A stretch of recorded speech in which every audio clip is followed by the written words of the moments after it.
하나님은 열매 없는 예루살렘을 저주하셨어요. 이제 우리 다섯 번째 단락까지 왔습니다. 이제 심판이라는 선물. 심판이 왜 선물이에요? 우리한테는 악은 심판하시고 의인들을 구원하시는 시간이 심판이잖아요. 그렇죠? 그런 의미에서 심판도 하나의 선물이 될 수 있죠. 우리에게는. 첫 번째 예수님께서 복에 대해서 말씀해 주셨잖아요. 그렇죠? 복된 사람이 어떤 사람들이냐. 그래서 복된 사람들은 이렇게 살아야 된다. 기억나요? 8가지 복도 말씀해 주시고 다 이렇게 하셨어요. 근데 이제 여기 오면은 이제 심판을 하시는 거예요. 이런 종류의 사람들은 심판받을 것이다. 이렇게 얘기를 하셔요. 근데 우리가 세 번째 단락에 뭐 배웠죠? 천국에 대해서 예수님 비유로 말씀하신 거 기억나요? 창세기, 출애굽기, 레위기, 민수기, 신명기가 있는데 레위기가 뭐예요? 하나님의 명령, 하나님의 가르침들이 써 있잖아요. 그죠? 근데 신명기는 뭐냐면은 이제 가르침을 듣고 약속의 땅으로 이제 출발을 했는데 민수기에서 정탐꾼 보내 가지고 죄를 지어서 38년 동안 머물다가 약속의 땅 바로 앞에 왔어요.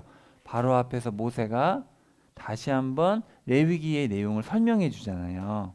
왜냐하면은 지금 설명을 듣고 있는 사람들은 레위기를 받았을 때 있었던 사람이 없었던 사람이에요. 다 죽었거든요. 다 죽고 여호수아와 갈렙하고 이제 모세만 남았어요. 형도 죽고 다 죽었어요. 누나도 죽고. 그래서 이제 남은 사람들한테 자녀들 새로운 세대한테 다시 한번 설명을 해주는 내용인데 참 재미있게도 세 번째 단락에서 천국 비유에 대해서 말씀해 주셨잖아요. 그죠? 근데 똑같이 여기 보면은 천국 비유가 또 나와요. 좀 이해가 되세요? 구조적으로 그렇다는 거예요. 여러분이 좀 알고 계시면 좋을 것 같아요. 신명기라는 책은 레위기를 설명한 책이잖아요. 거기다가 부연 설명을 다 해놨는데 여기도 보면 천국 비유를 말씀하시고 여기 와서 다시 천국 비유를 말씀하시게 됩니다. 신명기의 원래 제목은 말씀들이에요. 그러면 레위기는 뭐예요? 부르심. 그리고 그가 부르셨다 그런 뜻이에요. 부르셨어요. 부르신 자들한테 다시 말씀을 해주시는데 여러 가지 내용들이 있는데 이걸 좀 제가 그냥 짧게 정리를 하면은 앞부분에서는 시내산에서 이까지 오게 된 역사를 잠깐 얘기하고 그 다음에 이 레위기를 설명하기에 앞서서 이거에 대한 기본 배경을 좀 설명하고 있어요. 여러분이 잘 알고 있는 뭐 들으라 이스라엘아 그런 거 있죠. 다 여기 나오는 내용들이에요. 그 다음에 이제 레위기의 내용을 여기 설명을 하는데 자 레위기에 보면은 제사장들에 대한 얘기가 많은데 여기에는 제사장에 대한 얘기는 하나도 없어요. 왜냐하면 이제부터는 현실이에요. 실제적인 삶에 대한 내용들을 중심으로 설명하고 있고요. 여기는 이제 새로운 자녀들이 태어났기 때문에 언약을 갱신하고 그리고 다시 한번 경고합니다. 불순종이 얼마나 무서운 결과를 초래할 것인가. 왜냐하면 이 자녀들이 지금 알고 있어요, 몰라요? 알고 있죠. 엄마 아빠가 잘못해가지고 38년 동안 광야에서 태어난 사람들이잖아요. 아, 죄 지으면 이렇게 되는구나. 그 다음에 제발 말씀을 가르쳐라.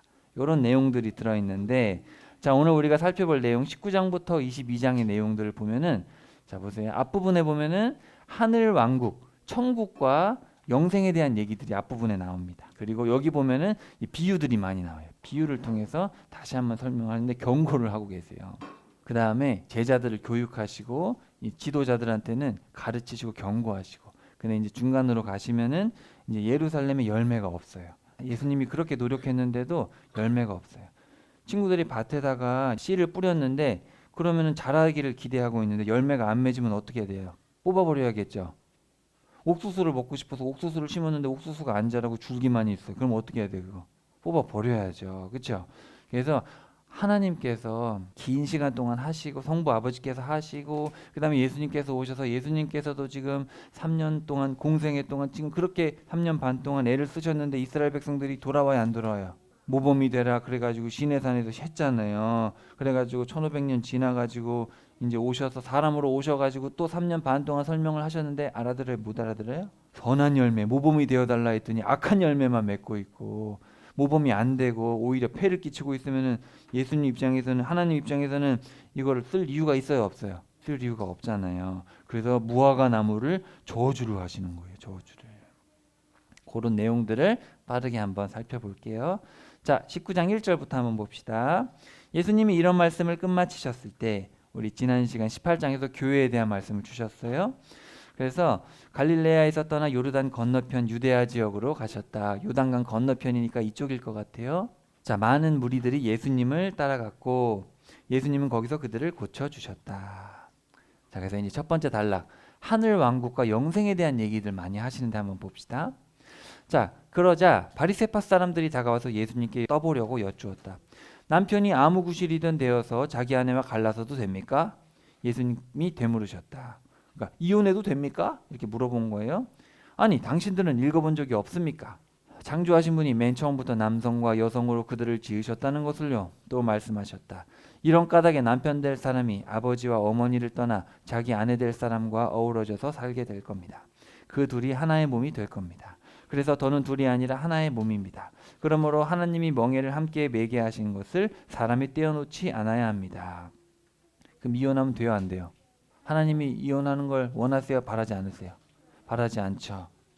여기 재밌는 표현이 있어요. 함께 뭐래요? 뭐를 매래요? 아, 부부는 함께 멍에를 매는 거구나, 그렇죠? 둘이 좋아서 그냥 결혼해서 아싸 신난다 이게 아니고 둘이 함께 멍에를 매라. 누구의 멍에를 매요? 예수님께서 지고 가시는 멍에를 함께 매라는 거예요. 혼자 매기 어려우니까, 불완전하니까. 그러니까 우린 동역자입니다. 그죠? 부부는 동역자예요. 그러면 모세는 왜 갈라선다는 증서를 줘서 아내와 갈라지라고 명령했습니까? 모세가 이혼하세요 이렇게 명령했어요? 예수님이 말씀하셨죠. 모세는 당신들의 마음이 굳어 있어서 그래서 생각해서 아내와 갈라서도록 허락한 거죠. 처음부터 그런 것이 아니었습니다. 당신들에게 말합니다. 누구든지 음란한 짓 아닌 일로 자기 아내와 갈라서고 다른 여자와 결혼하는 사람은 바람을 피우는 것입니다. 예수님이 제자들이 예수님께 말씀드린다. 아니, 사람이 자기 아내와 맺는 관계가 이렇다면 결혼하는 것이 유익하지 않습니다. 예수님이 그들에게 말씀하셨다.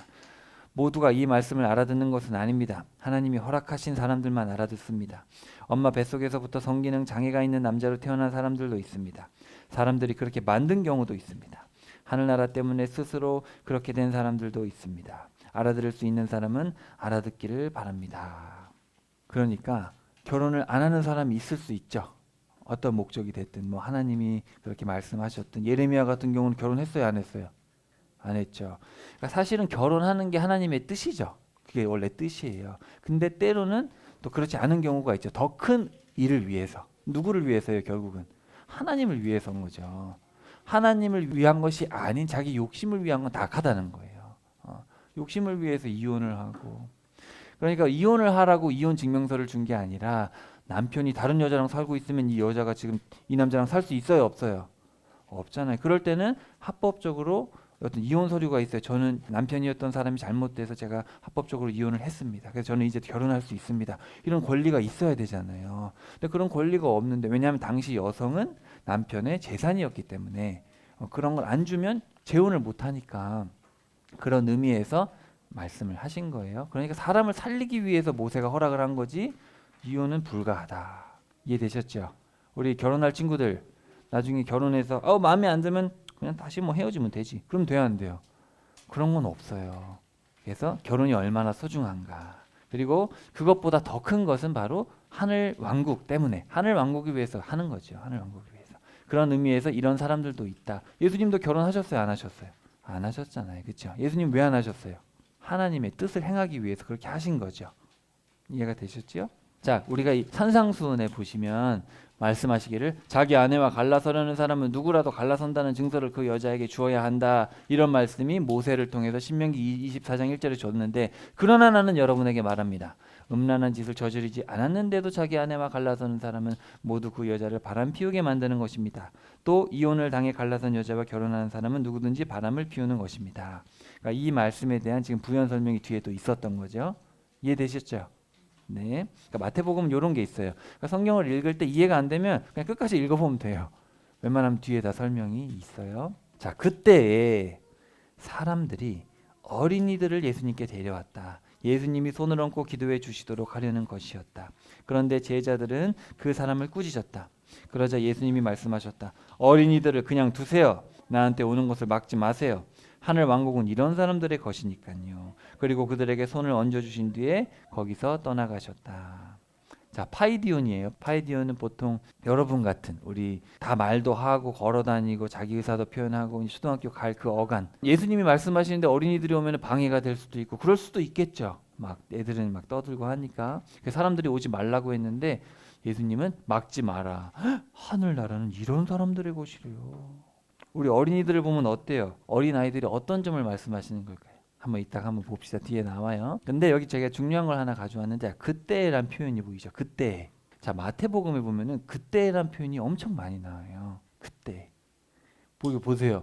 다른 데는 많이 안 나오는데 여기만 90번을 썼어요. 그럼 지금 마태가 많이 쓰는 거예요? 조금 쓰는 거예요? 의도를 가지고 많이 쓰고 있죠. 마태에 또 많이 쓰는 표현이 있는데 뭐예요? 보라. 그때랑 보라라는 표현을 많이 쓰고 있어요. 왜 그럴까? 마태는 어떤 시간이라는 걸 되게 중요하게 생각하는 것 같아요. 시간을. 그러니까 언약이 성취된 거고 지금 예수님이 말씀하시는 것도 다 때가 있다라는 거예요. 때가 있다. 그래서 그때의 말씀을 하셨다라는 거죠. 그러니까 결혼 얘기를 하시면서 이혼 얘기를 하시면서 갑자기 그때 이 말씀을 하셨다는 거죠. 아이들이 어때요? 네 번째 단락 했을 때 우리 지난 시간에 했던 건데 자 보세요. 그대들이 돌이켜 파이디온과 같이 되지 않으면 절대로 천국에 못 들어갑니다. 절대로 하늘왕국에 못 들어갑니다.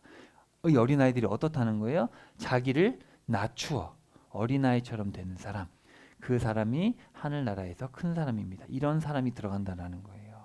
그러니까 어린아이들은 어때요? 당시에는 자녀들은 재산이었어요. 재산. 지금은 재산의 개념은 아니잖아요. 근데 그렇기 때문에 그냥 부모의 말은 듣는 거예요. 아버지의 권위가 지금하고는 비교조차 안 됐어요. 그냥 아버지의 말은 법이에요. 그 당시에는. 자녀들은 그냥 따라가야 돼. 그냥 자신 낮추고 그냥 아무것도 아니다. 애들은 아무것도 아니다. 그냥 아이고 인사 잘하고 꾸벅꾸벅 이런 차원이 아니라 정말 낮고 아무것도 가지지 않은 낮은 자. 자, 그래서 누구라도 자기를 낮추는 사람이 하늘왕국에 들어간다. 이 타페이노우란 말이 겸손이에요. 겸손해야 된다. 예수님이 나는 온유하고 어떻대요? 겸손하다 할 때 그 단어예요. 나는 온유하고 겸손하다. 그런데 보라, 한 사람이 예수님께 다가와서 여쭈었다. 선생님, 제가 무슨 선한 일을 해야 영원한 생명을 얻겠습니까? 예수님이 대답하셨어요. 친구들 잘 들어보세요. 여러분도 천국 가고 싶죠? 영원히 살고 싶잖아요. 지옥에서 영원히 살고 싶어요? 천국에서 영원히 살고 싶어요? 잘 들어봅시다. 선한 일에 대해서 왜 나한테 묻나요? 한 분이 선하십니다. 생명에 들어가고 싶으면 계명들을 지키세요. 여러분 영생에 들어가고 싶으면 뭐 하래요? 그 사람이 예수님께 말한다. 어떤 계명 말입니까? 예수님이 대답하셨다. 사람을 죽이지 마라. 배우자가 아닌 사람과 잠자리하지 마라. 도둑질하지 마라. 거짓 증언하지 마라. 아버지와 어머니를 받들어 모셔라. 너의 이웃을 너 자신처럼 사랑하라 하는 계명 말입니다. 이 젊은이가 말한다. 이 계명들은 다 지켰습니다. 우리 친구들 여기 있는 거 다 지키고 있어요? 사람 안 죽였어요? 그래요? 도둑질 안 했어요? 거짓말 안 해요? 아버지와 어머니를 받들어 모셔요? 엄마 아빠 말씀하면 네 하겠습니다. 그래요? 아니면 싫어요. 자, 이웃을 너 자신처럼 사랑해요?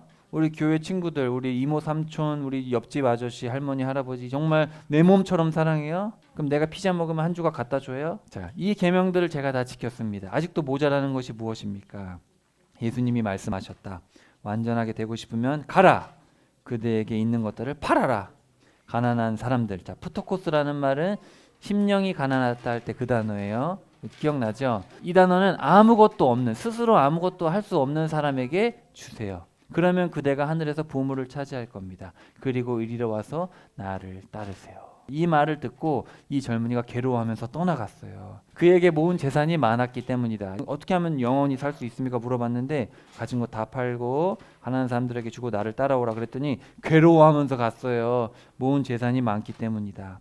예수님이 제자들에게 말씀하셨다. 아멘, 그대들에게 말합니다. 예수님이 강조하실 때 그런 표현 쓰셔. 아멘, 진실로 그대들에게 말합니다. 부자가 하늘 왕국에 들어가기는 어려워요. 그대들에게 다시 말합니다. 낙타가 바늘기로 빠져나가는 것이 부자가 하나님 왕국에 들어가는 것보다 더 쉽습니다. 낙타가 여기 들어갈 수 있어요, 없어요? 낙타는 당시에 가장 큰 동물이에요. 그 주변에 있던 동물 중에. 그리고 바늘은 가장 작죠. 바늘 규모 조그맣잖아요. 바늘 구멍에 넣으려면 이거 눈 침침해서 나이 들면 넣지도 못해. 그죠? 그러니까 들어갈 수 없는 건데 그러면은 뭐예요? 부자는 천국에 갈 수 있다는 거예요, 없다는 거예요? 그럼 여러분 부자가 되도록 노력해야겠어요? 안 해야겠어요? 욥은 가진 걸 다 잃었어요. 그래도 하나님을 의지했잖아. 특수한 경우죠. 그런 경우는 거의 없죠. 그러니까 부자가 하늘 왕국에 들어가기는 어렵다. 어렵다라고 말씀하시지만 사실은 거의 불가능하다는 얘기죠. 욥 같은 사람은 없어요. 그런 사람은 없어요. 이 말씀을 듣고서 제자들이 너무나 놀라 그럼 누가 구원을 받을 수 있습니까? 하고 여쭈었다. 예수님이 찬찬히 그들을 보시고서 말씀하셨다. 사람으로서는 이 일을 할 수 없지요. 그러나 하나님은 모든 것을 하실 수 있지요. 여러분 이 말씀을 가지고 부자도 천국에 갈 수 있는 가능성은 있긴 있다. 그거는 합리화입니다. 합리화. 부자가 돼서는 안 됩니다. 부자가 되면 겸손해지기가 쉽지 않아요. 낮아지니 거의 불가능해요. 그런 의미고 그렇다고 당신은 지옥 갈 거야 부자니까 그럴 필요는 없어요. 그 판단은 주님의 몫이고 어쨌든 예수님은 지금 여지를 두지 않습니다. 여지를 두지 않으세요. 자 바로 그때 베드로가 예수님께 대답했다. 보십시오. 우리야말로 모든 것을 버려두고 선생님을 따랐습니다. 그러니 우리에게 돌아올 몫이 뭡니까? 아멘. 그들에게 말합니다. 그들이야말로 나를 따랐어요. 새 세상에서는 곧 인자가 영광스러운 임금자리에 앉게 될 때에는 바로 그들도 임금자리 12에 앉아 이스라엘 12지파를 심판하고 다스릴 겁니다. 누구든 집이나 형제나 자매나 아버지나 어머니나 자식이나 농토를 내 이름을 위해서 내려놓는 사람은 다 100배로 받을 것입니다. 영원한 생명도 받아 누릴 겁니다. 이 단어는 상속한다는 단어예요. 영원한 생명을 상속받을 겁니다. 으뜸이었다가 맨 끝이 되고 맨 끝이었다가 으뜸이 될 사람도 많을 것입니다. 그렇죠? 꼴찌였다가 첫째 되는 사람도 있고 첫째였다가 꼴찌 되는 사람도 많을 겁니다. 우리 산상수훈 기억나시죠? 행복합니다. 어떤 사람은? 온유한 사람은 그들이 땅을 물려받게 될 테니까요. 그렇죠? 온유하다는 단어가 뭐예요? 난폭한 야생동물을 온순하게 길들여지는 것. 이게 여기서 말하는 이 프라워스라는 단어예요. 그리고 히브리어로 하면 겸손하다. 그러니까 겸손한 사람들은 땅을 물려받게 된다. 그렇죠? 땅은 누가 다스려요? 사실은 하나님이 다스리잖아요. 그렇죠? 하나님을 따르는 자들에게 하나님께서 준비하신 것들이 상속되는 거죠. 그래서 예수님 뭐라 그러셨어요? 지치고 짐에 눌린 여러분 나한테 오세요. 내가 여러분을 쉬게 해드릴게요. 나의 멍에를 메고 나한테 배우세요. 나는 온유하고 마음이 낮으니까요. 우리 주님은 마음이 겸손하시죠. 다 같은 단어예요. 이 프라워스라는 단어랑 타피노스라는 단어가 크게 다른 의미는 아니에요. 겸손이 낮추다, 낮다, 겸손하다, 온유하다, 흔들리지 않고 그런 다 뜻입니다. 우리 기억나죠? 농사법에서 두 마리를 같이 하는데 엄마 소가 끌고 가잖아요. 아기 소랑 같이. 그럼 사실 누가 매는 거예요? 어미 소가 하는 거고 이건 배워가는 거예요. 그러니까 사실은 저와 여러분도 이게 부부라고 했을 때 부부는 하나니까 그죠? 부부는 하나고 예수님이 있고 그러니까 부부가 예수님께 매달려서 같이 가는 거예요. 같이 이 인생살이를 같이 살아가는 겁니다. 절대 배우자는 원수가 아니에요. 원수가 아니에요.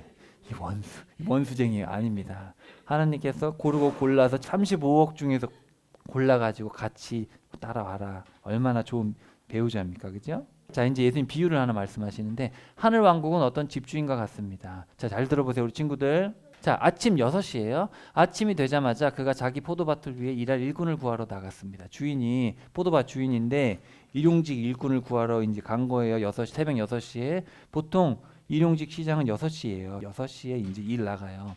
하루에 1데나리온 하루 품값입니다. 16만 원이죠. 자, 하루에 1데나리온을 주기로 일꾼들과 합의하고 그들을 자기 포도밭으로 내보냈어요. 근데 9시에 또 나가봤더니 사람들이 또 일용직 거기 있는 거예요. 일거리가 없어요. 주인이 그 사람들에게 말했어요. 여러분도 역시 포도밭으로 가세요. 그러면 여러분에게 품삯을 정당하게 쳐줄게요. 그러자 그들이 포도밭에 갔습니다. 12시에 가고 3시에도 갔는데 또 사람들이 있는 거예요. 그리고 오후 5시에도 6시까지 일하는데 5시에도 가보니까 또 있는 거예요. 주인이 그들에게 물었습니다. 왜 일하지 않고 여기 있는 겁니까?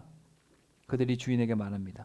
우리를 써주는 사람이 아무도 없어서요. 주인이 그들에게 말합니다. 여러분도 역시 포도밭으로 가세요. 저녁이 되었을 때 포도밭 주인이 살림을 맡아보는 관리인에게 말합니다. 자, 일한 사람들을 불러가지고 맨 마지막에 온 사람부터 맨 마지막 사람은 몇 시에 왔죠? 5시에 왔죠. 그 사람부터 시작해서 맨 처음 온 사람 몇 시예요? 아침 6시. 자, 품값을 줘라. 돈을 16만 원씩 나눠줘라. 자, 오후 5시쯤 일하러 온 일꾼들이 와서 1데나리온을 받은 거예요. 16만 원 받은 거예요. 근데 맨 먼저 온 사람들 있잖아요. 그러니까 오후 5시에 온 사람이 갔더니 16만 원 받고 집에 간 거예요. 그러니까 맨 먼저 새벽 6시에 온 사람이 와가지고 그럼 난 더 주겠네 이렇게 생각을 한 거예요. 그러나 그들도 역시 1데나리온씩 받은 거예요. 그들 자신도요. 그것을 받고 나서 집주인에게 대놓고 투덜거렸어요. 아니 맨 마지막에 온 사람들은 1시간만 일했지 않습니까? 5시에 와가지고 6시 1시간 일했는데 우리를 똑같이 만드셨습니다. 우리는 하루 종일 뼈 빠지게 일하고 지금 불볕 더위를 견딘 우리하고 어떻게 똑같이 줍니까? 맞아요, 틀려요? 주인이 그들 가운데 한 명에게 대답했습니다. 아, 이봐요 친구, 나는 그들에게 정당하지 않은 일을 하지 않았습니다. 원래 얼마 받기로 했어요? 처음에 1데나리온 받기로 했죠. 처음부터. 그대의 것이니 받아들고 집에 가세요. 맨 마지막에 온 이 사람에게도 그대에게 준 만큼 주고 싶어요. 내 것을 가지고 내가 하고 싶은 일을 할 수 있지 않는가요? 내가 선하다고 해서 그대는 못된 눈초리를 하고 있나요? 이와 같이 맨 끝이었다가 으뜸되고 으뜸이었다가 맨 끝이 될 사람이 있을 겁니다. 친구들, 이 주인은 어떤 사람이에요? 돈을 똑같이 줬죠. 1시간 일한 사람이랑 12시간 일한 사람하고 똑같이 줬어요. 그러면은 주인 입장에서는 이게 좋은 일이에요, 나쁜 일이에요? 주인 입장에서는 손해죠. 근데 손해를 감수하고 이 일용직 사람들에게 돈을 줬어요. 왜? 이 일용직 사람들은 안 벌어가면 자녀들이 굶거든요. 그 당시 문화에서. 지금도 그렇죠. 일용직 사람들은. 그러면은 이 주인은 지금 착한 사람이 나쁜 사람이에요? 엄청 착한 사람이죠. 왜냐하면은 충분히 자기가 필요한 사람들은 새벽 6시에 다 골라갔어 이미. 안 불러도 돼요. 9시, 12시, 3시, 5시 부른 사람들 안 불러도 되는데 일부러 부른 거예요. 돈 주려고. 근데 지금 처음 6시에 불렸던 사람들은 사실 선택받았잖아요. 선택받아서 처음부터 일했는데 지금 투덜거리고 있잖아요. 그렇죠? 말씀하시는 거죠. 아니, 내가 당신한테 잘못한 게 뭐 있습니까? 처음부터 16만 원 주기로 했는데. 그래서 지금 내가 착하다고 내가 지금 선한 일을 했는데 지금 내가 나쁘다고 지금 눈초리를 주고 있는 겁니까? 그렇죠? 근데 여러분 잘 봐요. 어떤 사람은 모태신앙이라서 어릴 때부터 교회를 열심히 다녔어요. 그래서 어릴 때부터 만화 영화를 안 보고 주일에 교회 가가지고 예배를 드렸어요. 근데 어떤 친구는 나중에 나이 들어서 70이 다 돼서 그때 눈물을 흘리면서 예수님을 만나가지고 그때부터 만화를 안 봤어. 그러면 친구들 억울해 안 억울해요? 나는 태어날 때부터 만화를 안 봤는데 저 사람은 지금까지 70년 동안 만화 영화를 봤는데 나는 억울하겠죠. 우리는 어릴 때부터 하고 싶은 거 못하고 주일에 교회 가고 친구들 다 놀러 다니는데 못하고 나는 평생을 그렇게 살았는데 나중에 어떤 친구는 나이 다 들어가지고 그때 예수님 만나가지고 즐기던 거 다 즐기던 그 나쁜 놈이 지금 천국에 가게 됐네. 하나님 이건 아니잖아요. 나도 이럴 줄 알았으면 처음부터 놀 걸. 뭐 그런 마음이 들겠어요, 안 들겠어요? 정말 안 들겠어요? 사람 마음이 그럴까? 든다니까요. 들어요. 이게 남 얘기가 아니에요 지금. 사실 저와 여러분은 어찌 보면 지금 모태신앙이고 젊을 때부터 다 교회를 다니셨기 때문에 어떻게 보면 우리는 새벽 6시나 9시에 불린 사람들이에요. 참 이게 남 일 같지 않습니다. 근데 어쨌든 주님의 마음은 어때요? 주님은 모든 피조물들을 사랑하시죠. 그리고 지금도 교회 안 다니고 방황하는 사람들 하나님은 미워하실까 사랑하실까? 사랑하시죠. 그 사람들도 빨리 돌아오기를 바라시는 거예요. 이렇게 주님의 마음이죠. 이게 주님의 마음이에요. 모든 사람이 천국에 가기를 바라시는 주님의 마음이죠. 절대로 주인은 나쁜 분이 아닌 거예요. 너무 선한 아버지시죠. 하나님의 은혜가 아니고서는 하늘 왕국에서 영생할 자가 없어요. 부모 입장에서 우리가 생각할 수 있어야지, 하나님 입장에서. 근데 우리 신앙생활하는 우리들 또한 또 당시 유대인들도 그런 선민의식이 강했던 거죠. 택함 받았다는 어떤 그런 것들. 그러니까 이제 말씀하시는 거죠. 어린아이와 같이 낳지 않으면. 왜냐하면 처음부터 자격이 있어서 이스라엘이 택함 받은 게 아니었잖아요. 처음부터. 자기를 낮추고 자격 없는 나를 우리 이스라엘을 택하셨구나. 이런 생각을 가지고 있어야 되고 또 아까 왔던 그 사람 어때요? 돈이 많으니까 돈도 많고 나는 말씀도 잘 지켰는데 저 사람들 돈도 없고 저 사람들 말씀 안 지키고 불순종한 거 아니냐 이런 마음이 은연중에 생긴단 말이에요. 근데 다 버리라고 하니까 못 버리잖아요. 처음부터 애시당초 이 모든 것이 은혜였다는 걸 아는 사람은 낮아질 수가 있는데 그게 안 되는 거예요. 그러니까 어린아이처럼 낮아지고 겸손하고 애시당초 내 게 아니에요. 애시당초. 여러분의 몸도 여러분께 아니고 여러분의 배우자도 여러분께 아니고 여러분의 자녀도 여러분께 아니고 여러분의 집도 차도 다 여러분께 아니잖아요. 애시당초 만든 분이 계신데 하나님의 은혜가 아니고서는 존재조차 할 수 없는 우리가 그 창조주를 바라보지 못하는 거죠. 하나님의 은혜가 아니고서는 하늘 왕국에서 영생할 자가 없다. 자, 두 번째 단락으로 가봅시다. 제자들 교육합니다. 예수님이 예루살렘으로 올라가고 계셨다. 가시는 도중에 12제자를 따로 말씀하셨다. 보세요. 지금 우리는 예루살렘으로 올라가고 있어요. 거기서 인자는 대제사장들과 율법학자들에게 넘겨질 겁니다. 그들은 인자에게 죽임에 해당하는 죄가 있다고 판결할 겁니다. 인자를 다른 민족에게 넘겨줄 겁니다. 마구 놀려대고 채찍질하고 십자가에 매달게 할 것입니다. 그러나 인자는 3일째 날에 일으킴을 받아 살아날 것입니다. 자신의 죽음에 대해서 세 번째로 언급을 하시게 됩니다. 제자들 찍소리 안 해, 앞 얘기 안 해요 이제는. 자, 그때에 세베대의 아들들의 어머니, 자 누구예요? 바로 베드로와 안드레, 야고보, 요한에서 그 야고보, 요한 형제거든요. 셋째, 넷째. 아빠 이름이 세베대예요. 세베대의 아들들의 어머니가 그 아들들과 함께 예수님께 다가와 엎드려 말했다. 예수님께 부탁을 드렸다. 무엇을 바라십니까? 그때 그 세베대의 엄마가 와가지고 말씀 좀 해주십시오. 선생님이 당신이 다스릴 나라에서 저의 두 아들을 한 사람은 당신의 오른쪽, 한 사람은 당신의 왼쪽에 앉도록 해주세요. 우와, 이 엄마 보통 엄마 아니죠. 치맛바람이 장난 아니에요. 예수님 곧 승천하신다는데 하늘나라 가시면은 제 아들 오른쪽, 왼쪽에 앉혀놓으세요. 알겠죠? 이렇게 얘기를 한 거예요. 야, 그대들이 무엇을 부탁하고 있는지 알지 못하는군요. 머지않아 마시게 될 잔을 그대들은 마실 수 있겠어요? 할 수 있습니다. 나의 잔을 그대들이 마실 겁니다. 그런데 오른쪽과 왼쪽에 앉도록 해주는 것, 그것은 내가 해줄 수 있는 일이 아닙니다. 그 자리는 나의 아버지께서 정해두신 사람들을 위해 마련되어 있습니다. 그랬더니 12명 중에서 10명이 그걸 듣고 화가 난 거예요. 저 자식들 지네만 좋은지 앉으려고. 그대들은 알고 있어요. 다른 민족들의 통치자들은 주인처럼 다른 사람들을 마구 부려먹습니다. 또 윗사람들은 다른 사람들에게 권력을 함부로 휘두릅니다. 그러나 그대들 사이에서는 그렇지 않기를 바랍니다. 누구든 그대들 사이에서 권력자가 되고 싶은 사람은 그대들을 섬기는 사람이 되어야 합니다. 누구든 그대들 가운데서 으뜸이 되고 싶은 사람은 그대들의 노예가 되어야 합니다. 마찬가지로 인자가 온 것은 섬기려 받으려는 것이 아니라 섬기기 위해서입니다. 또 자기 목숨을 내주기 위해서입니다. 많은 사람을 풀어주는 대신에 치를 몸값으로요. 여러분 1등이 되고 싶어요? 꼴찌가 되고 싶어요? 하나님 앞에서는 1등이 되고 싶죠. 나중에 천국 가가지고 야, 너 진짜 수고 많이 했다. 내가 보니까 너가 정말 최선을 다했더라. 넌 정말 최고야. 이런 칭찬을 듣고 싶어요? 너는 최선을 다하지 않았네. 너는 노력은 별로 안 했네. 그러고 싶어요. 웬만하면 칭찬을 하나님한테 제일 많이 받으면 좋잖아. 그렇죠? 그런 사람들은 어떻게 되래요? 노예가 되려. 노예. 저 둘로스란 말은 노예예요. 종이 아니고 노예. 종은 돈 받고 일하는 사람을 종이라 그러죠. 근데 노예는 아니에요. 노예는 재산이에요. 재산. 둘로스란 말은 재산이에요. 그래서 여러분은 노예가 되어야 됩니다. 노예는 자기 의지가 있어요, 없어요? 노예라는 존재는 자기 의지가 없어요. 전혀 달라요. 종은 의지가 있죠. 근데 노예는 의지가 없어요. 여러분 어떻게 하면 하늘나라 가요? 돈으로도 못 가요. 예뻐도 못 가요. 어떻게 하면 가요? 거듭난다는 게 뭐예요? 죽었다 태어나는 게 거듭나는 거예요. 다시 태어나는 거예요. 거듭. 죽어야 돼요. 죽어야 돼요. 죽어야지 되는 거예요. 그러니까 내가 뭘 하고 싶다. 이런 게 없어야 돼요. 내가 뭐가 되고 싶다. 하고 싶다. 뭘 원한다. 이런 생각이 없어야 돼요. 그러기 쉬워요? 어려워요? 자기 의지를 버리는 게 쉽지 않아요. 자기 힘으로 못해요. 근데 크리스찬들은 그런 사람이에요. 그러니까 여러분 성도라면 난 뭘 원해요. 이런 말이 안 나와야지. 나는 주님께서 하시는 일을 그냥 하는 거예요. 그냥. 자, 이 구절 되게 중요하겠죠? 모든 사람의 노예가 되어야 됩니다. 으뜸이 되려면. 그리고 예수님도 마찬가지로 예수님이 이 땅에 오신 이유는 섬기기 위해서입니다. 여러분 엄마 아빠가 여러분을 왜 키워요? 나중에 잘 커가지고 돈 많이 더 나한테 보내? 그런 거 아니잖아요. 그죠? 여러분들을 섬겨주고 아침마다 밥 해주죠. 옷 사주죠. 신발 사주죠. 학교 보내주죠. 다 해주잖아요. 그죠? 여러분을 섬기기 위해서 부모님이 일하시는 거잖아요. 그리고 마찬가지로 여러분이 만약에 감옥 갔으면 엄마 아빠의 마음은 어때요? 내가 대신 감옥살이라도 해주고 싶다 그런 마음이 든다니까요.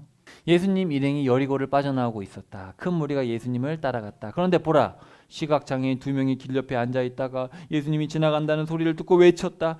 저희를 불쌍히 여겨주세요 주님, 다윗의 자손님. 조용히 하세요. 조용히 하세요. 저희를 불쌍히 여겨주세요 주님, 다윗의 자손님. 그래서 예수님이 멈춰서서 그들을 불러 말씀하셨다. 그대들에게 무엇을 해주기를 바라나요? 예수님, 눈을 보게 해주세요. 예수님이 가슴 아파하시며 예수님이 그들의 눈을 만져주셨다. 그러자 곧바로 보게 되었다. 그러자 그들은 예수님을 따라 나섰다. 되게 비교됩니다. 그죠? 제자들은 눈을 떠 있는데 한 자리에 앉으려는 생각만 하고 있어요. 그죠? 근데 앞을 못 보던 소경들은 예수님이 누군지를 알아보는 거죠. 다윗의 자손, 구원자요. 내 눈을 열어주소서. 그랬더니 예수님을 따라간 거예요. 그죠? 자, 여기 지도 한번 보세요. 친구들 앞에 보세요. 갈릴리가 있고 여기 밑에는 사해가 있어요. 그죠? 예수님 갈릴리에 보면은 갈릴리의 가버나움에서 사역하시다가 요단강 건너서 동편으로 오셔가지고 여리고로 오신 거예요. 알겠죠? 여기서 오셔가지고 여기 건너서 이렇게 왔어요. 이렇게 해서 여기서 여리고로 해서 이렇게 해서 예루살렘으로 가셨는데 왜 이 길로 안 갔을까요? 족장의 길로 왜 안 갔을까? 거긴 사마리아이기 때문에 유대인들이 그 길로 안 다녔어요. 예수님은 가신 적이 있지만 유대인들은 보통 요단 동편으로 쭉 가서 이렇게 돌아갔어요. 사마리아인들 보기 싫어가지고. 진짜 편협하죠. 여기서 아직도 버리지 못하고 있어요. 자, 근데 여리고에서 예루살렘 가는 길이 이래요. 여리고는 사해는 바다보다 낮잖아요, 그죠? 바다보다 한참 낮거든요. 요 밑에서 이렇게 올라가는 거예요. 그러니까 여리고에서 예루살렘 가는 게 쉬워요, 어려워요?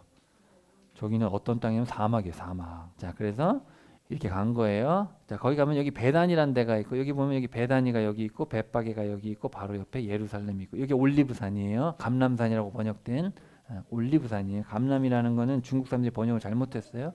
자, 올리브산입니다. 자, 그래서 여기 지도를 가져왔어요. 저희 가버나움에서 이제 가가지고 요단 동편을 쭉 가가지고 해서 이렇게 해서 여기 여리고 와가지고 여리고에서 이렇게 쭉쭉쭉쭉 여기 다 사막이요, 광야에 광야 이렇게 해서 이렇게 올라가는 거예요. 예수님이 이제 오신 거죠. 자, 예수님이 이 여리고에서 맹인 두 명을 만난 거예요. 다윗의 자손이여 불쌍히 여겨 주소서. 이렇게 해가지고 두 사람이 이제 예수님을 따라가게 됩니다. 자, 그래서 대속의 은혜를 받은 자들은 자신을 낮춰서 겸손해야 된다. 우리에게 교훈하고. 자, 그다음에 예루살렘으로 오셨어요. 예수님 일행이 예루살렘에 가까이 이르러 올리브산 기슭에 있는 벳바게, 아까 지도 봤죠? 벳바게와 베다니가 거기 가난산 아래쪽에 있어요. 올리브산 아래쪽에. 자, 가신 때였다. 그때 예수님이 두 명의 제자들에게 일을 맡겨 보내셨다. 그러면서 그들에게 말씀하셨다. 맞은편 마을로 가세요. 그러면 곧바로 나귀 한 마리가 매여 있는 것과 어린 나귀 한 마리가 그 나귀와 함께 매여 있는 것을 볼 겁니다. 풀어서 데려오세요. 뭐라고 하는 사람이 있으면 대답하세요. 주님께 그것이 필요합니다. 그렇지만 곧바로 돌려보낼 겁니다. 이 일이 일어난 것은 예언자를 통해 하신 말씀을 이루려고 하신 것이었다. 여러분, 벳바게와 베다니는 외우기가 쉬운 게, 베트라는 말은 집이라는 뜻인데 파게가 있고, 파게라는 말은 무화과가 4번이나 5번 정도 이제 열리는데, 첫 번째 상품 가치가 없는 거를 파게라고 해요. 파게. 무화과 중에서 덜 익은 무화과를 파게라고 합니다. 그러니까 덜 익은 무화과의 집이 벳바게예요. 베다니는 익은 무화과의 집이에요. 익은 무화과. 자, 그래서 주님, 예수님이 자신을 주님이라고 한 적이 없는데 여기서 이제 자, 주님께 그것이 필요하다고 얘기해라. 자, 이런 말씀이 있어요. 딸 시온에게 말해라. 보라, 너희 임금이 너에게 오신다. 그분은 온유해서 나귀를 타신다. 어린 나귀 곧 멍에 매는 짐승의 새끼를. 스가랴서의 말씀대로 이런 말씀의 성취로 이제 예수님이 오셔서 예수님이 나귀 새끼를 타시고 이제 간 거죠. 그들은 나귀와 어린 나귀를 데려와서 겉옷을 펼쳐놓았다. 그러자 예수님이 그 위에 올라앉으셨다. 매우 큰 무리가 자기들의 겉옷을 벗어 길에 쭉 펼쳐놓았고 다른 사람들은 나뭇가지를 꺾어다가 길에 쭉 펼쳐놓았다. 앞서가는 무리들도 뒤따르는 무리들도 소리쳤다. 호산나 다윗의 자손께 찬양받으시기를. 주님의 이름으로 오시는 분이 호산나 더없이 높은 곳에서. 예수님이 예루살렘에 들어가시자 온 도시가 들썩거리며 말했다. 이 사람은 누구지? 그러자 무리들이 말했다. 이분은 예언자 예수님입니다. 갈릴레아 나사렛 사람입니다. 이렇게 예수님이 들어오셨어요. 마태는 여기에서 별 얘기를 안 해요. 예수님이 성전으로 들어가셨다. 그러고는 성전에서 팔고 사는 사람들을 모두 내쫓으셨다. 돈 바꾸는 사람들의 탁자와 비둘기 파는 사람들의 의자를 뒤집어 엎으셨다. 그리고 말씀하셨다. 성경에 이렇게 적혀 있어. 나의 집은 기도의 집이라 불릴 것이다. 그런데 바로 당신들은 이곳을 강도의 소굴로 만들어 놓고 있어. 예수님이 성전에 계실 때 시각장애인들과 지체장애인들과 예수님께 다가왔다. 예수님이 그들을 고쳐주셨다. 그렇죠? 이 사람들이 여기서 장사를 하고 있는 거예요. 대제사장들이, 종교 지도자들이. 왜 장사를 하고 있을까요? 그렇죠. 바칠 물건을 자기가 원래 가져오면 되는데 그거는 흠이 있어요. 안 돼요. 이렇게 얘기를 한 다음에 자기들이 가지고 있는 것을 비싼 값에 파는 거예요. 그리고 성전에서만 쓸 수 있는 동전이 또 있었어요. 당신들이 가져온 동전은 안 돼요. 이 정도만 돼요. 그러니까 환전을 하는데 또 비싼 값에 환전 값을 받는 거예요. 그러니까 이 당시 목사님들이죠. 목사님들하고 장로님들이 짜가지고 교회 돈을 불리려고 막 이렇게 한 거예요. 예배는 또 드려야 되니까. 그런 식으로 짠 거죠.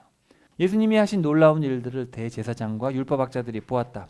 호산나 다윗의 자손께 하고 성전에서 소리치는 아이들도 보았다. 그들은 몹시 화가 났다. 예수님께 따졌다. 아니 지금 이 애들이 뭐라고 하는 겁니까? 예수님이 그들에게 대답하신다. 그렇소. 그런데 당신들은 읽어본 적이 없소? 어린 아이들과 젖먹이들의 입을 빌려 찬송하게 하셨다 하는 말씀 말이오. 그러고는 예수님이 그들을 내버려 두고 베다니로 가셨다. 자, 베다니는 익은 무화과의 집이죠. 거기서 밤을 지내셨다. 근데 보세요. 아침 일찍 예루살렘으로 돌아오신 예수님이 배가 고프신 거예요. 예수님 사람이니까 배가 고프셨어요. 근데 길가에 무화과 나무가 있어요. 지금 어디 계세요, 이분이? 베다니에 계시죠. 그러니까 베다니와 벳박에는 무화과의 집이니까 얼마나 무화과가 많겠어요. 무화과가 많은 동네예요. 자, 길가에 무화과 나무 한 그루가 있는 것을 보시고 그곳으로 가셨다. 그런데 이파리 말고 그 나무에 아무것도 눈에 띄지 않았다. 그래서 예수님이 그 나무에게 말씀하신다. 너에게는 영영 열매가 맺지 않을 것이다. 무화과가 열매를 맺어야 되는데 열매는 없고 지금 뭐가 있어요? 이파리만 있는 거예요. 그러면은 이 무화과는 지금 이 시기에 이파리만 있다는 얘기는 앞으로도 열매가 없을 거란 얘기예요. 열매를 맺을 때가 됐는데 열매가 없으니까. 그러니까 예수님이 저주하신 겁니다. 다른 복음서에 보면은 무화과의 때가 아니다 이러는데 무화과를 저주하셨어요. 그 말이 안 되죠. 그러니까 사실 무화과가 때가 아니라는 거는 익은 무화과가 나을 때가 아니고 지금 이제 파괴가 열려야 된다. 덜 익은 무화과라도 나와야 된다. 그런 얘기예요. 덜 익은 무화과가 나올 시즌이다. 익은 무화과가 나올 시즌은 아니고, 근데 그 덜 익은 무화과라도 뭔가가 나와야 돼. 여기 조금씩 뭐라도 덜 익은 게 나와야 되는데 그거라도 안 나오면 열매를 못 맺는 나무인 거예요. 이거는. 그러니까 저주를 하신 거죠. 그랬더니 무화과 나무가 곧장 말라버렸다. 어떻게 된 겁니까?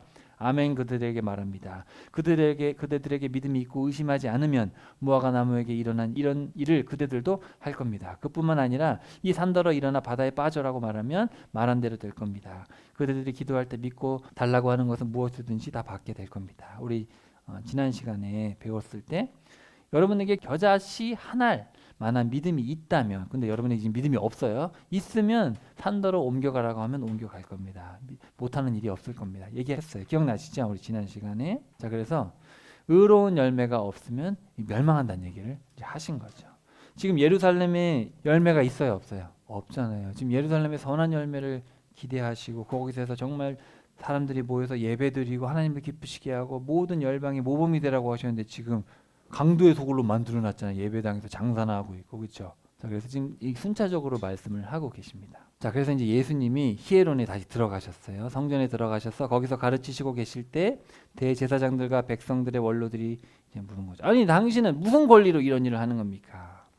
나도 하나 물어보겠소. 당신들이 나에게 대답을 하면 무슨 권리로 이런 일을 하는지 나도 당신들에게 알려주겠소.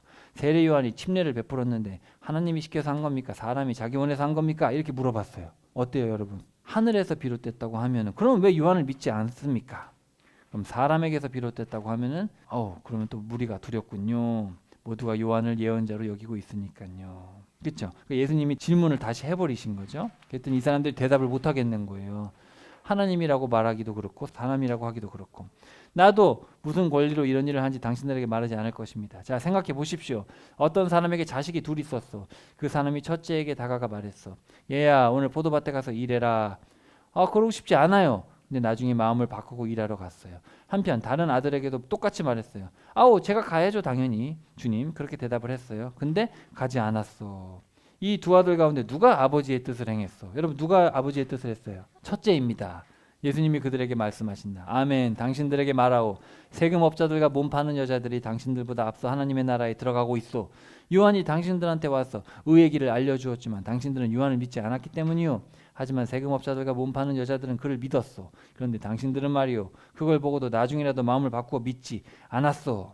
다른 비유를 하나 들어보시오. 어떤 집주인이 있었어. 그가 포도밭을 일구고 거기에 울타리를 두르고 그 안에 포도밭자는 구덩이를 파고 망대를 세웠어. 그 포도밭을 농부들에게 빌려주고 먼 길을 떠났어. 열매 거둘 때가 다가오자 그 사람이 자기 종들을 농부들한테 보내서 열매 가운데 자기 몫을 받아오게 했어. 농부들은 그 종들을 붙잡아 한 명은 매질하고 한 명은 죽이고 또 한 명은 돌을 던졌어. 그 사람은 먼저 번보다 더 많은 다시 종들을 보냈어. 그러나 농부들은 그들에게 똑같은 짓을 했어. 나중에는 농부들한테 자기 아들을 보내며 말했어. 내 종들을 다 죽이다니 저 나쁜 농부들. 그렇지만 내 아들은 존중하겠지. 그러나 그 농부들은 그 아들을 보고서 자기네들끼리 말했어. 와우, 상속자구나. 그를 죽여버리자. 이 사람을 죽이면 우리가 이 포도밭을 차지할 수 있겠다. 그러고는 농부들이 그 아들을 붙잡아 포도밭 밖으로 내쫓아 죽여버렸어. 그러면 포도밭 주인이 가서 저 농부들을 어떻게 하겠어? 어떻게 할 것 같아요, 농부들을? 감히 내 종들을 죽이고 내 아들까지 죽이다니 가만두지 않겠죠. 가만두지 않는 정도가 아니라 얼마나 분노가 치밀어 오르겠어요. 그죠? 못된 농부들을 사정없이 없애버리고 그 포도밭은 다른 농부들에게 내줄 것이요. 열매 거둘 때 포도밭 주인에게 그 몫을 건네줄 사람들에게 말이요. 당신들은 성경에서 이런 것들을 읽어본 적이 없어? 집 짓는 사람들이 내버린 돌, 모퉁이 머릿돌이 되었다. 주님에게서 비롯되었다. 이 일은 놀랍다. 우리 보기에는 이 때문에 당신들에게 말하오. 하나님의 왕국을 당신들에게 빼앗아서 열매 맺는 다른 민족에게 주실 것이요. 이 돌 위에 떨어지는 사람은 산산조각이 날 것이요. 그 사람을 으깨어 가루로 만들어버릴 것이요. 이 비유에서 나오는 나쁜 농부들은 사실 누구예요? 종교 지도자들. 결국은 아들을 죽였는데 그 누구를 죽이는 거예요? 결국은 예수님을 잡아 죽이는 거잖아요.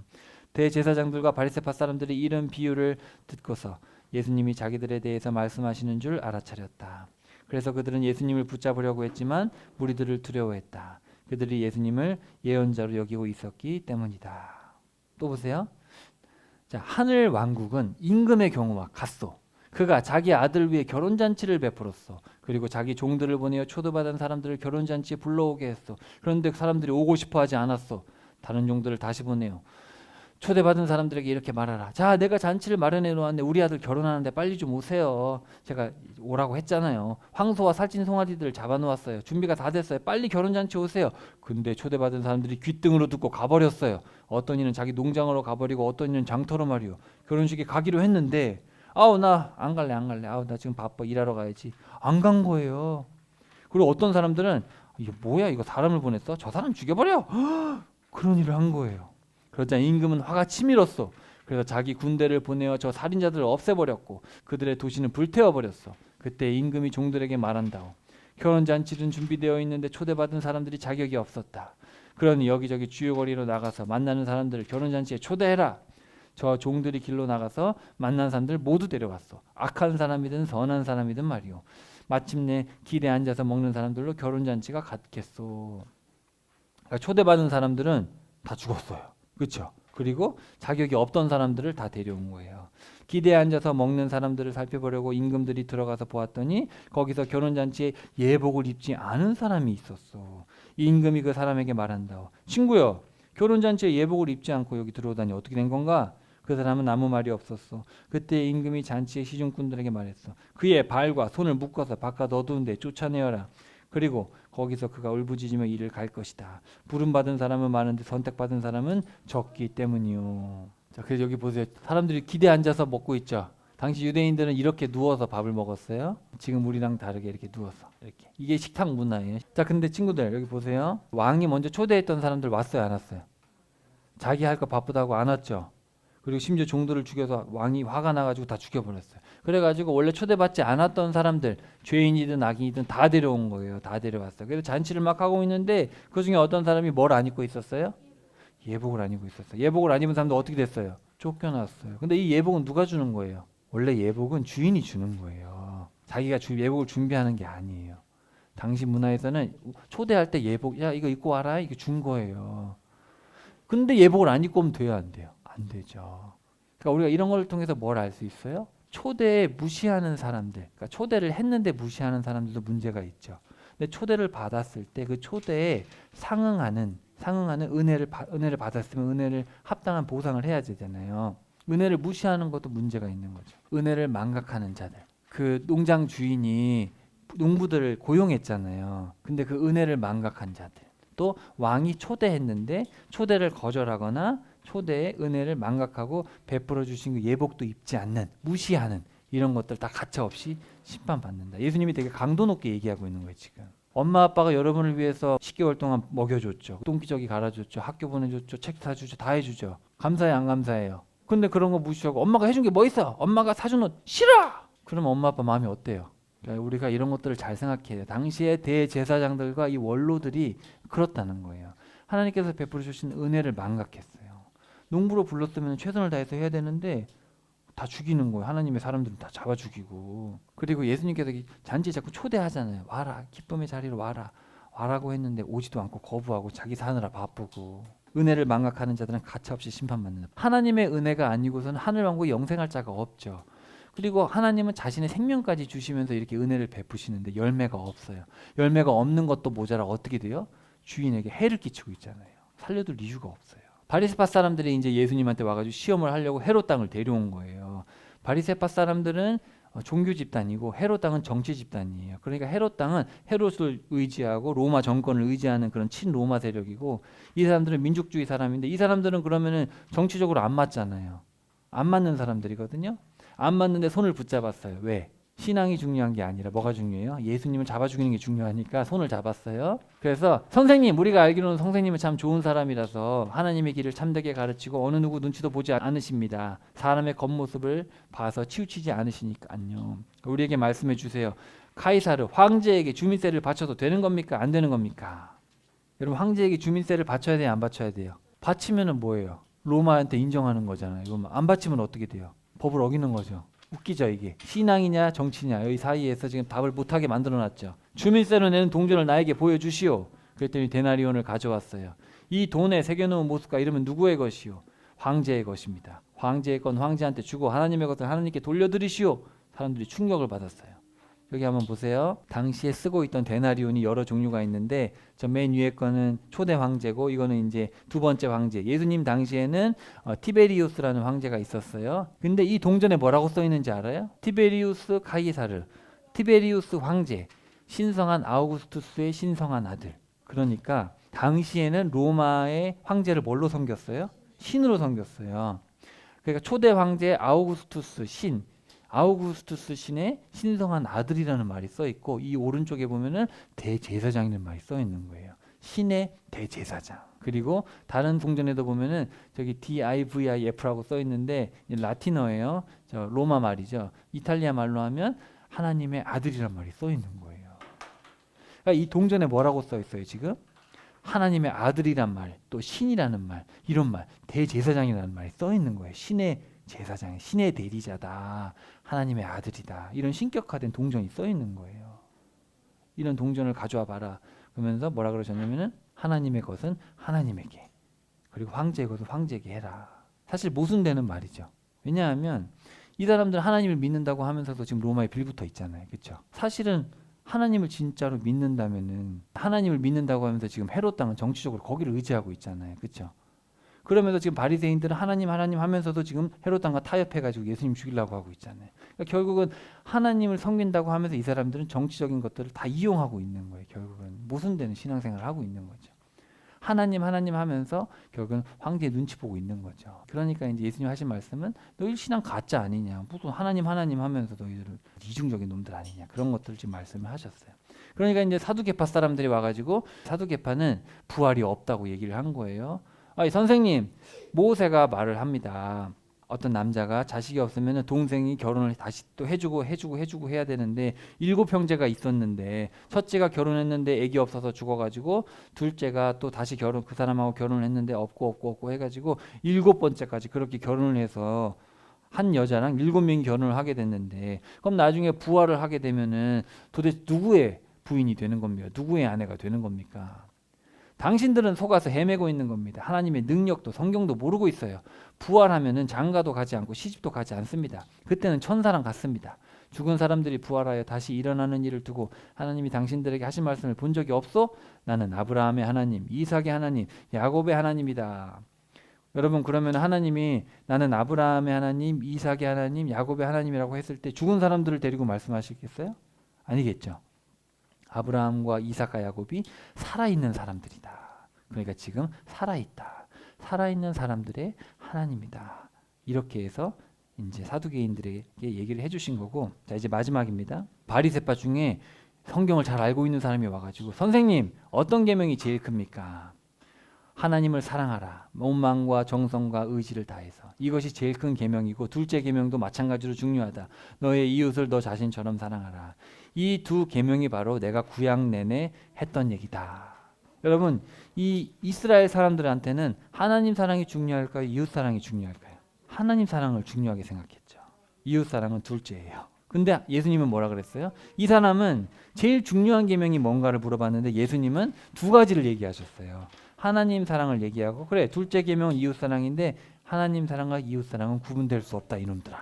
그러면서 이제 뭐라 그러셨냐면, 그래 내가 질문 하나 해보겠다. 여러분은 어떻게 생각합니까? 그리스도에 대해서 어떻게 생각합니까? 그리스도가 누구의 자손입니까?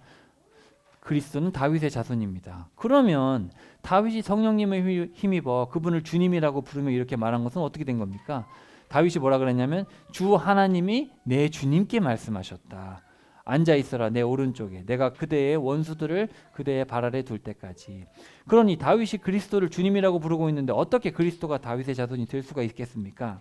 그러니까 이 사람들이 앞 얘기도 할 수가 없는 거예요. 그러니까 성경 박사라고 하는 사람들도 성경의 본 의미를 잘 모르고 있는 거죠. 박사라고 하면서도. 그러니까 말씀을 신뢰하지 않는 거예요. 자, 그래서 너희들은 하나님의 창조주 되심과 하나님의 영원하심과 하나님 그분의 말씀을 신뢰하지 않는다. 너희들 좋은 대로 그냥 갖다 쓰는 거 아니냐. 말씀의 의미를 모르고서. 가이사의 것은 가이사에게, 하나님의 것은 하나님에게. 너희들이 하나님이 창조주 되심을 믿으면 왜 그 은하를 의지하고 돈을 좋아하고 황제를 의지하고 왜 사람 눈치를 보냐. 너희들 하나님이 정말 이 세상을 창조하신 분이고 그분께 모든 것이 속했다는 것을 너희들 믿지 않지 않느냐. 그리고 그분은 영원하신 분인데 너희들은 왜 자꾸 부활 가지고 믿지도 않고. 사두개인들은 부활을 믿지도 않았거든요. 영원성을 믿지도 않았어요. 다 이 사람들이, 이 사두개파, 바리새파, 이 대제사장들이 거룩한 척하면서 사실은 하나님 전혀 믿지 않았어요. 말씀도 믿지 않았죠. 그분의 창조주 되심도 믿지 않았죠. 그분의 영원하심도 믿지 않았어요. 사실 그들이 믿었던 건 돈이었어요. 돈, 권력. 결국은 다 돈이었어요. 그러니까 그걸 지금 예수님께서 이런 말씀들을 통해서 말씀을 하신 거죠. 그 하나님은 수많은 은혜를 베풀어 주셨지만 사실은 사람들의 마음은 어디에 있어요? 돈에 있다는, 물질에. 여러분, 우리도 우리 자신을 좀 잘 봐야 됩니다. 내가 마음을 낮추지 못하는 그 근본 원인이 뭐냐? 성경에서는 돈이라고 봐요. 돈. 내 삶의 평안. 우리가 정말 여러분 하나님이 창조주시라는 걸 믿으세요? 영원하시다는 걸 믿으세요? 그분의 말씀 우리가 정말 믿나요? 내가 죽어도 천국 가고 거기서 정말 영원한 삶이 있다는 걸 믿어요? 그럼 거기에 가기 위해서는 우리가 믿고 있는 주님으로 모시는 예수님처럼 내 소유를 어쩔 수 없이 버려야지가 아니잖아요. 우리 배웠죠? 어떻게 버려야 돼요? 기쁨으로 의지를 가지고 적극적으로 내 물질을 버리고 내 하고 싶은 거 버리고 내가 갖고 싶은 거 버리고 하고 싶은 거 버리고 다 버리고 예수님 외에서 살 만한 가치가 있어요, 없어요? 있어요. 예수님께 붙어만 있으면 되는 거예요, 우리가. 그래서 그렇게 우리에게 그런 은혜를 주셨어요. 그래서 이걸 깨닫게 해주시고 은혜가 너무 감사해요. 예수님의 대속의 은혜가 너무 감사해요. 어떻게 하나님이라는 분이 창조주께서 사람이 되셔가지고 자신을 낮춰서 섬기러 오셨을까? 그 은혜를 아는 사람들은 이제 내 뜻대로 살 수가 없어요. 이제 물질도 사람도 더 이상 나에게 중요한 게 아니에요. 이제 그 날 위해 죽으신 예수님 위해서 살아야 돼요. 그렇게 살다 보면 열매가 맺을 수밖에 없어요. 선한 열매를. 근데 대제사장들, 원로들, 장로들, 바리새파, 사두개파, 목사, 장로, 권사, 집사, 성도라는 사람들이, 크리스찬이라는 사람들이 예수님이 가신 길을 따라서 선한 열매를 맺고 살아야 되는데 사실은 그렇지 못한 거예요. 첫째 됐으면서 계속 망나니 짓을 하고 있는 거죠. 그 근본 원인이 뭐라는 거예요? 돈이라는 거예요. 돈. 이 사람들이 하고 있던 건 다 돈이었어요. 그래서 예수님이 성전에 오셔가지고 뭐 하셨어요? 다 뒤집어 엎었잖아요. 환전상하고 이런 물건 파는 사람들. 결국은 다 자기 어떤 금전적인 이득 때문에 이런 것들을 다 이제 지적하시면서 우리가 다음 주에 살펴볼 장에 가시면은 예수님이 탄식을 하십니다. 어떻게 이렇게 마음이 바뀌질 않느냐? 진리를 못 알아보느냐? 그러니까 여러분 예수님 믿는 게 어쩔 수 없이 가는 게 아니라 정말 탄식이 나와야 돼요. 이 정도까지 하셨는데 왜 우리는 아직도 하나님을 신뢰하지 못하고 아직도 돈에 흔들리고 사람에 흔들릴까? 우리 자신의 얘기죠, 사실은. 이거 제 얘기입니다. 정말 그분의 은혜를 우리가 이렇게 알면서도 사람 때문에, 돈 때문에 흔들릴 때가 많잖아요. 이 불신이 왜 여기 있을까? 이렇게 신실하지 못할까 내가? 사실 우리의 얘기를 하고 계시는 거죠. 자, 따라해 봅시다. 하나님은 열매 없는 예루살렘을 저주하셨어요. 예수님을 통한 대속의 은혜를 아는 자. 우리가 지금 이 삶을 사는 것도 예수님이 2000년 전에 십자가에 달려 죽으셨네. 감사해라. 그럼 나 이제 예수님께서 내 죄를 용서해 주셨으니까 이제 그냥 감사하며 살아야겠다. 그런 차원이 아닌 거 아시겠죠? 내가 원래 죽었어야 되는데 예수님 대신 죽어주신 그게 대속이에요. 대속. 어른들도 여러분의 아버지 한번 생각해 보세요. 여러분의 아버지가 대신 죽어주셨다. 그러면 우리가 대충 살 수 없잖아요. 이 인생을. 그 하나님의 은혜를 알면 이제 나 자신을 낮추고 내가 하고 싶은 것, 내가 바라는 거 이런 거 다 버리고 정말 겸손하게 선한 열매를 맺으며 살아가야 된다. 그렇게 할 수 있겠지요? 자, 우리 모두가 되기를 축복합니다.